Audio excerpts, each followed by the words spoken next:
de joie, my God.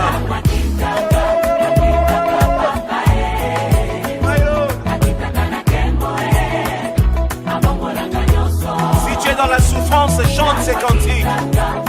Si tu as des questions qui n'ont pas de réponse, chante ces cantiques. L'Éternel descend aujourd'hui. Il est Dieu.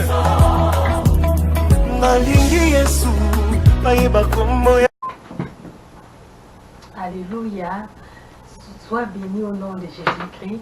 Nous le louons et lui rendons les actions de grâce pour cette merveilleuse journée et au-delà de toutes choses, pour l'opportunité qu'il nous donne de partager sa parole. En cette nouvelle année 2018, j'aimerais te lancer un défi.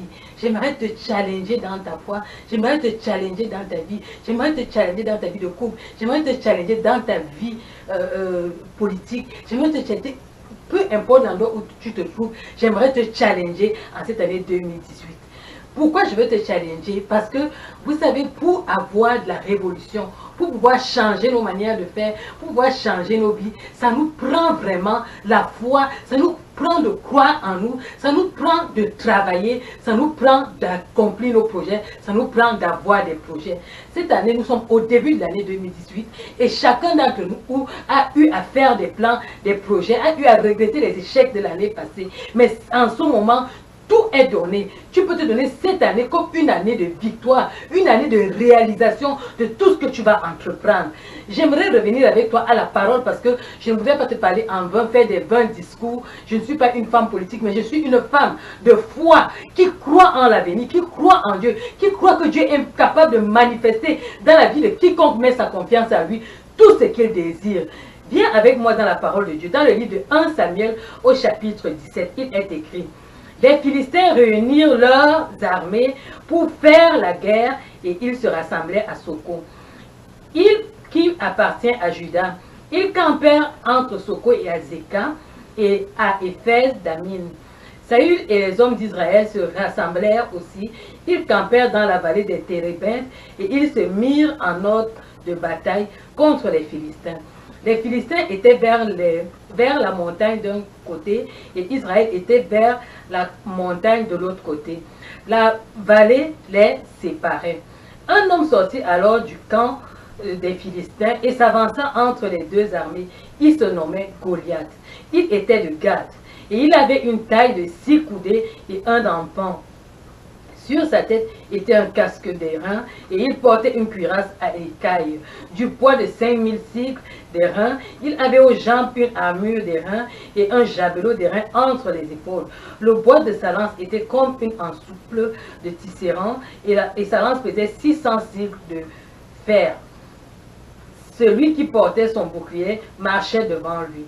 Le Philistin s'arrêta et s'adressa aux troupes d'Israël rangées en bataille. Il leur cria: pourquoi sortez-vous pour vous ranger en bataille? Ne suis-je pas le Philistin et n'êtes-vous pas des esclaves de Saül? Choisissez un homme qui descende contre moi. S'il peut me battre et qu'il me tue, nous vous serons assujettis. Mais si je l'emporte sur lui et que je le tue, vous nous serez assujettis et vous nous servirez. Le Philistin dit encore: je jette en ce jour un défi à l'armée d'Israël. Donnez-moi un homme et nous nous battrons ensemble. Saül et tout Israël entendit ces paroles du Philistin et ils furent effrayés, c'est une grande crainte. Voilà le constat. Une armée, des soldats, un homme contre toute une armée. Et cet homme lance un défi. On nous a décrit comment il était protégé, comment il était armé, comment il était fort, comment il était grand, la tribu à laquelle il appartenait et le camp auquel il appartenait au camp des Philistins. J'aimerais que tu visualises un peu cette situation en notre temps actuel. C'est comme si on met l'armée des États-Unis, excusez-moi le terme, mais c'est juste une image, des États-Unis devant toi, et dans l'armée des États-Unis, on met quelqu'un avec la bombe atomique. Il dit: donnez-moi juste un homme. Si l'homme là est capable de venir combattre avec moi, si je tue l'homme là avec ma bombe atomique, c'est fini. Ou bien si je lance ma bombe atomique, c'est fini. En fait, c'est un homme tout puissant contre un rien, contre un peuple qui est incapable. Et regardez l'attitude du peuple ici. Le peuple était triste parce qu'il n'y avait personne pour combattre. Il n'y avait personne pour relever le défi. Ce défi-là, je veux que tu le ramènes à ta vie. C'est comme ta condition en 2017 où tu étais dans l'échec. C'est comme ta condition en 2017 où tu étais face à un examen, tu n'arrivais pas à réussir. C'est comme ta condition en 2017 où tu avais essayé toutes les solutions par rapport à ta maladie et tu avais échoué. C'est comme ta condition actuellement dans ton pays où tout ne va pas bien. C'est comme ta condition, peut-être tu as essayé de faire un grand champ et ça n'a pas marché. Peut-être que tu as conçu un projet, ça n'a pas marché parce qu'il y a un Goliath devant toi. Il y a un grand obstacle devant toi. Je ne connais pas le nom de ton obstacle, mais l'obstacle devant Israël ici, c'était Goliath. Et Goliath se tenait, il défiait Israël. Il disait, donnez-moi juste un seul homme, on se bat. S'il gagne et puis il tue, vous avez gagné la bataille. C'est comme si tes défis se mettent devant toi, tes obstacles se mettent devant toi, te disent que viens essayer. Si tu réussis, tu as gagné. Si tu n'as pas réussi, tu es mort. C'est merveilleux ça. Si tes défis te le disent, c'est l'occasion pour toi, une occasion rêvée, de démontrer la puissance de Dieu, de démontrer que Dieu habite en toi, de démontrer qu'avec Dieu tu peux faire des exploits, de démontrer que la puissance de Dieu peut se manifester en 2018. Dieu aime les situations de défi, Dieu aime les situations de challenge. Mais Dieu ne travaille pas avec des paresseux, Dieu travaille avec des gens qui aiment le travail. Dieu travaille avec des gens courageux. Dieu travaille avec des gens qui ne regardent pas leurs conditions, des gens qui regardent à Dieu, qui est le Dieu qui pourvoit en leurs conditions. Dieu travaille avec des gens qui ont la volonté et qui croient en eux-mêmes d'abord. Parce que si tu ne crois pas en toi, personne ne va croire en toi et personne ne va se batailler, faire ta bataille à ta place. Il te faut donc, à partir de ce moment, croire en toi et croire que tu es capable. Peu importe ta condition, ne regarde pas ta faiblesse, ne regarde pas ton manque de moyens, ne regarde pas ta manière d'être, ne regarde même pas à ton état de faiblesse, ton état de maladie, ton état de manque de finances. Ne regarde pas ça, parce qu'il y a un Dieu tout-puissant qui est avec toi. Montre-moi ta situation. Ici, là, c'était Goliath devant le peuple d'Israël. Et le peuple d'Israël était abattu. As-tu été abattu en 2017? J'ai une bonne nouvelle pour toi. 2018, là, ton appartement va partir. Parce que tu vas entrer dans une nouvelle dimension. Tu vas marcher avec le surnaturel. Tu marcheras, tu te tiendras. Tu vas marcher dans tes plans, mais tu vas marcher avec le surnaturel. Alléluia. Revenons dans la parole. 1 Samuel chapitre 17. Maintenant, nous allons lire un peu plus loin au verset 26. Ouvre ta Bible avec moi. 1 Samuel 17, verset 26. Il est écrit, David dit aux hommes qui se trouvaient près de lui, que fera-t-on à celui qui tuera ce Philistin? Je vous ai passé l'espace où David vient rendre visite à ses frères et se rend compte qu'il y a un homme qui défie son peuple et qui ôtera l'opprobre de dessus Israël. David se soucie là de qu'est-ce qu'on va donner, quelle est la gloire qu'on va donner à l'homme qui va tuer cet Israélite. Et il se soucie de son peuple aussi, qui ôtera l'opprobre à Israël. Donc Israël ici là est en opprobre devant les Philistins. Qui est donc ce Philistin? C'est incirconcis pour insulter l'armée du Dieu vivant. Tu es une créature de Dieu. Laissons un peu les histoires de foi. Tu es une créature de Dieu. Peu importe ton nom, peu importe ta race, peu importe le pays où tu te trouves, peu importe ta condition, tu es une créature de Dieu. Et Dieu t'aime autant que celui qui croit, autant que celui qui le sert. Parce que son plan est que tous les hommes parviennent à sa connaissance et puissent marcher en honnêteté de vie devant lui, en obéissant à ses commandements. Alors, quelle est cette situation incirconcis qui vient être obstacle à ta vie? Quelle est cette situation? Quel est ce problème? Quelle est cette maladie? Quelle est cette condition? Quel est cet obstacle? Quel est cet homme qui se tient devant toi, grande armée du Dieu vivant?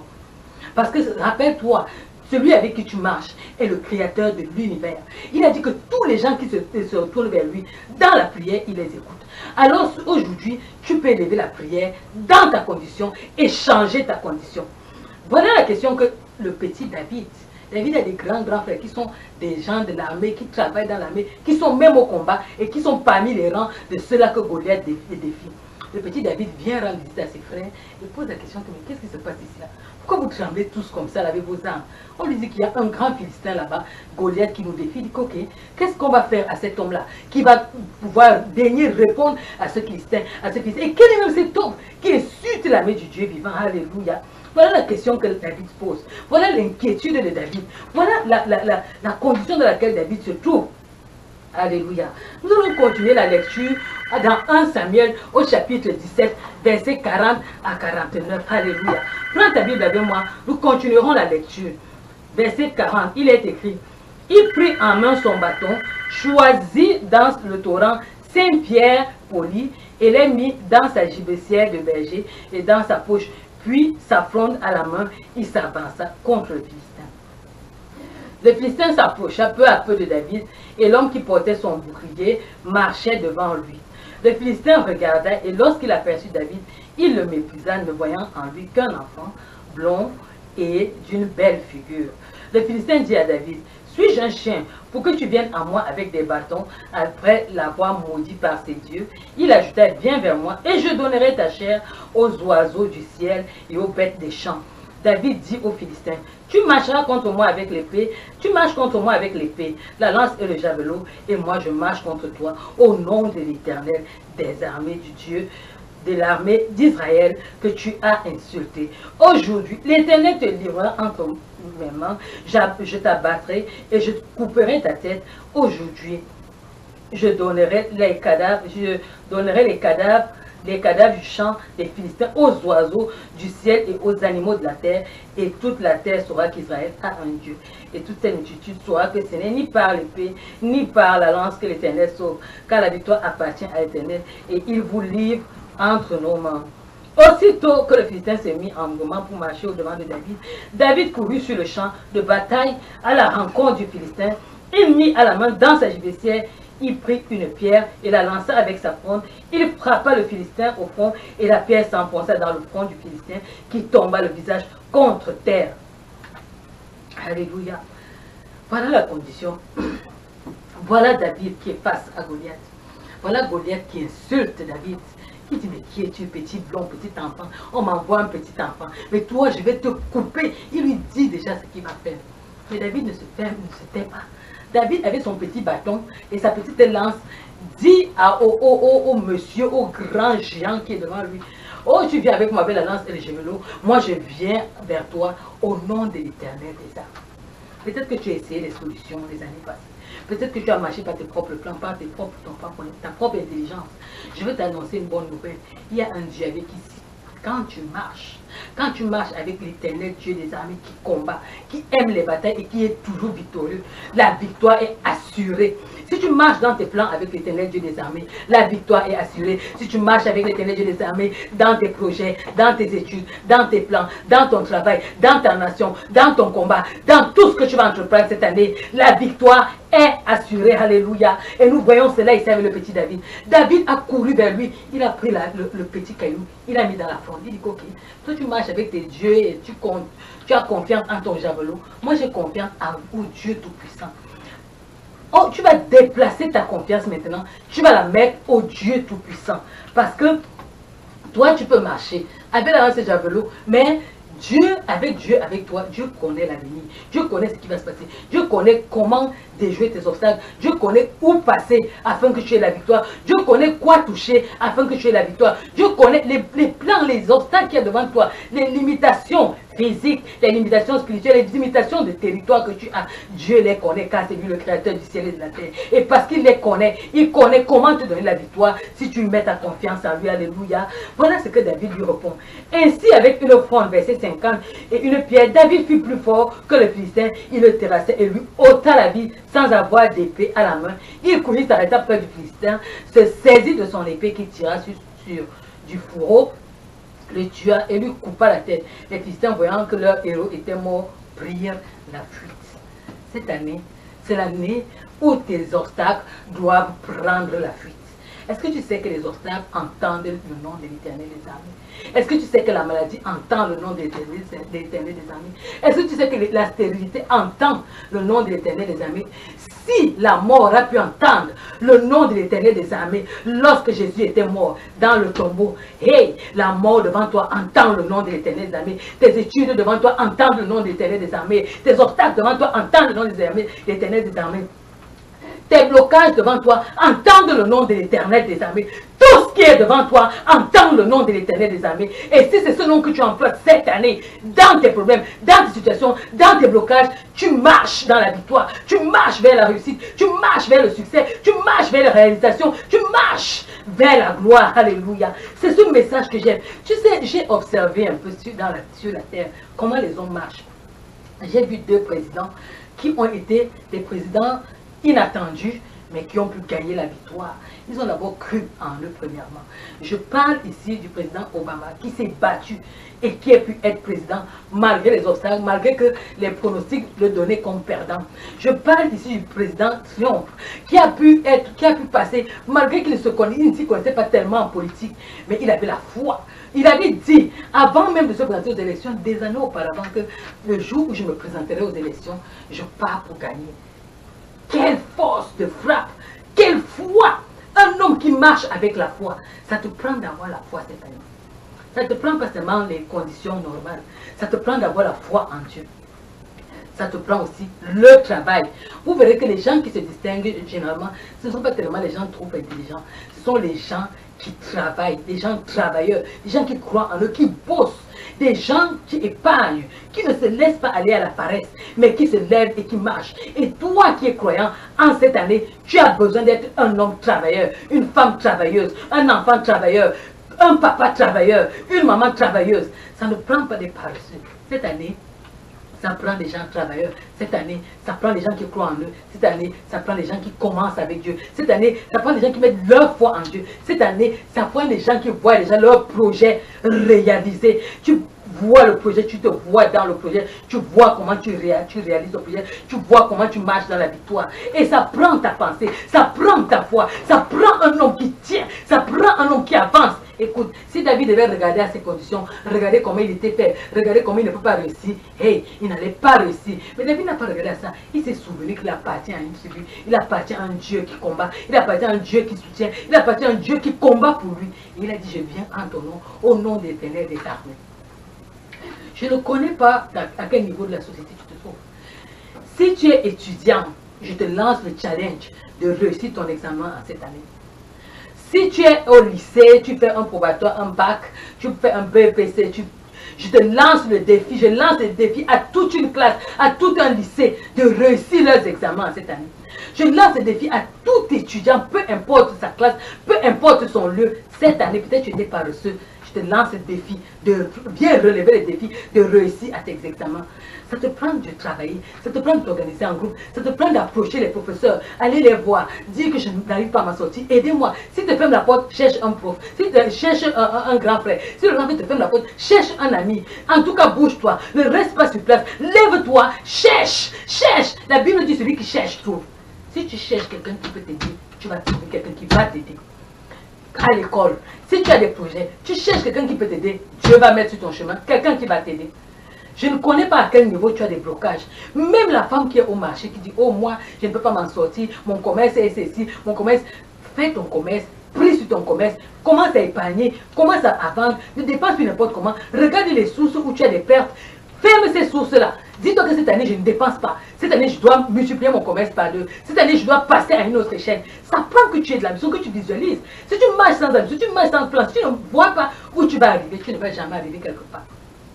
Si tu regardes à quelque part, si tu regardes à un endroit où tu vas arriver, alors tu sauras comment mettre les pas pour arriver à cet endroit. En fait, si tu fais confiance à Dieu, en marchant dans ces nouveaux plans-là, Dieu va te faire confiance et en travaillant.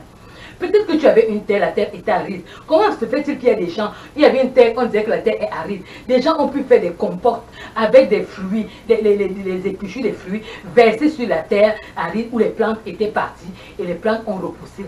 Comment les gens réussissent à penser à ça? Ça veut dire qu'ils ont cru qu'à cet endroit-là, les plantes pouvaient pousser. Comment l'Éternel a fait avec ce monde pour croire que le monde peut exister, pour croire que tu peux exister, pour croire qu'il y a des gens qui peuvent le servir, pour croire qu'il y a des gens qui peuvent réussir. Ça veut dire qu'il y a des gens qui ont cru. Ça veut dire que la première matière première dans ta réussite, la première matière première cette année de réalisation, c'est toi. Je te lance le défi. Toi, président, qui gouverne un pays, a conduit ton pays à la victoire cette année, a conduit ton pays avec équité et justice, a conduit ton pays à la stabilité économique, a conduit les citoyens de ton pays dans toutes les couches sociales, à la révolution, au travail, afin que ton pays s'améliore. Je lance le défi à un quartier, à être propre, exemplaire, sans agression. Je lance le défi à quiconque écoute ma voix, à se lever à cette année et faire la volonté de Dieu. Je lance le défi à celui-là qui est croyant, qui dit qu'il croit en Dieu, de quitter le stade du bébé, de quitter le stade des petites prières, de suivisme des prophètes et de quoi, à se lever, à chercher la face de Dieu. Je lance le défi à celui-là qui prie et qui ne connaissait pas prier, à être un homme de prière, à faire 300 heures de prière cette année.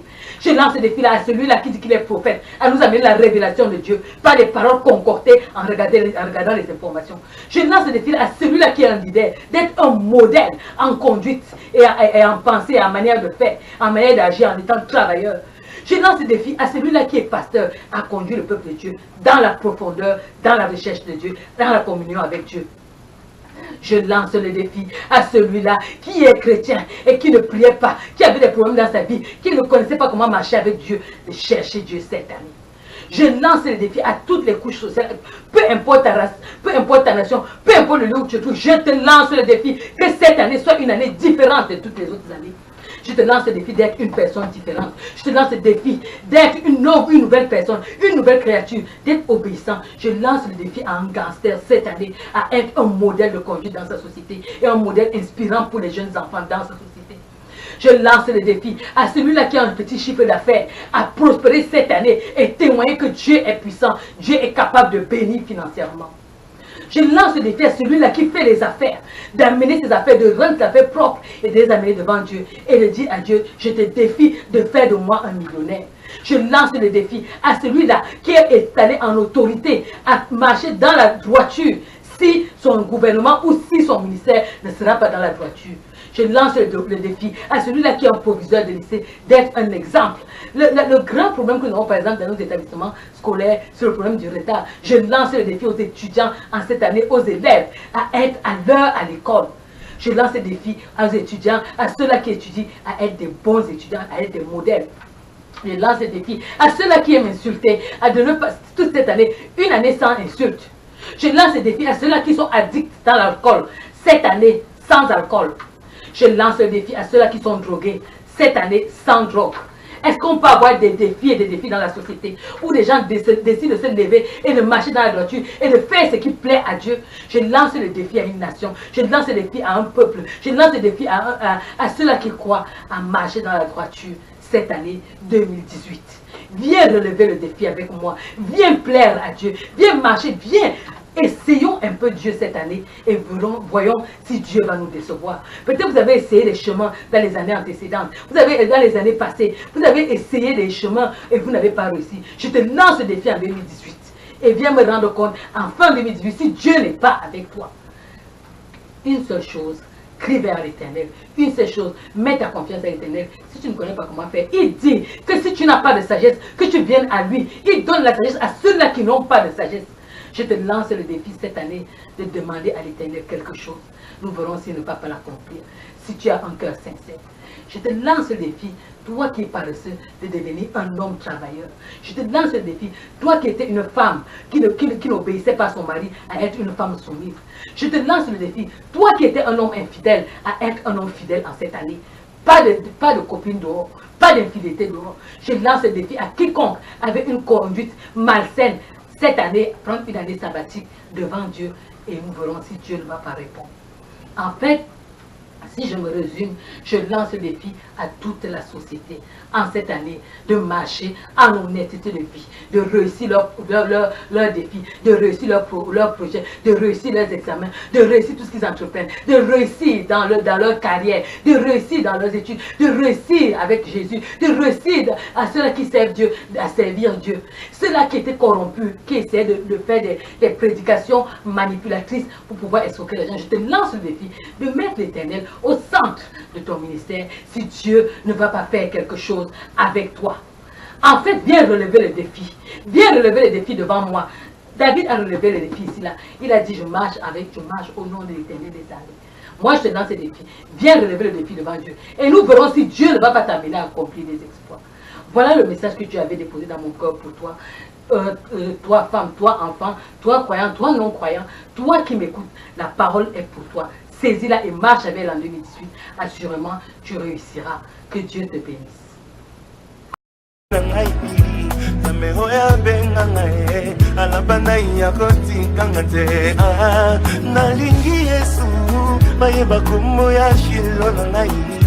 nzambe oyo aponda ngai nasalela utambo mwana na ngai.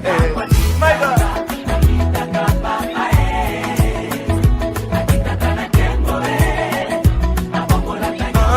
Ntango makitaka na eklesia